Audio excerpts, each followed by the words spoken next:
Io sono qui per fare un appello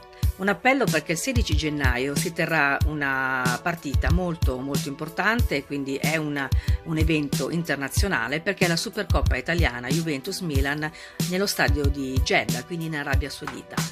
Fin qui tutto ok, tranne che per il fatto che le regole per assistere a questa partita vanno contro quello che è l'emancipazione e contro quello che sono i diritti delle donne, perché le donne potranno partecipare a visionare, naturalmente a vedere la partita, solo se accompagnate dai propri uomini o comunque i maschi della famiglia, padri,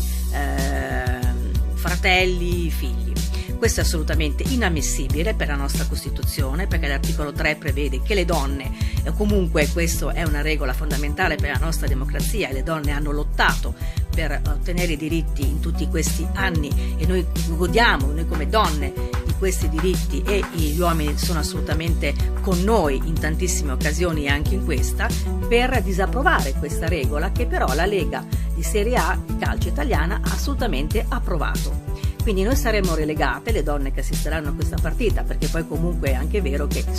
voglio dire, è un diritto comunque andarci o non andarci, ma per quelle che ci vanno è assolutamente inammissibile che vengano messe in un recinto. L'apartheid è stata sconfitta in Sudafrica per quanto riguarda i neri. E devo dire che invece per le donne c'è ancora questo classismo assurdo e c'è questa regola che alla fine diventa una regola di politica, non una regola di sicurezza a livello appunto di sicurezza delle partite. Quindi io faccio appello a tutte le donne e gli uomini che con me sono contro questo tipo di relegazione o comunque di comportamento e di atteggiamento a livello internazionale, e che l'Italia abbia firmato questa regola assurda e inammissibile per assistere a questa partita, affinché le donne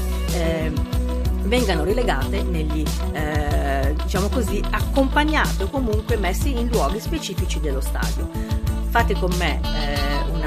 un appello, come sto facendo io, affinché la partecipazione delle donne comunque a questo punto è meglio che non ci siano, e in ogni caso che venga ritirata, perché non è assolutamente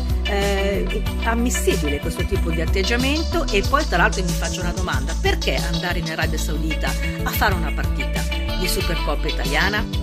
Fate con me questo appello. Chetti Carraffa, Milano.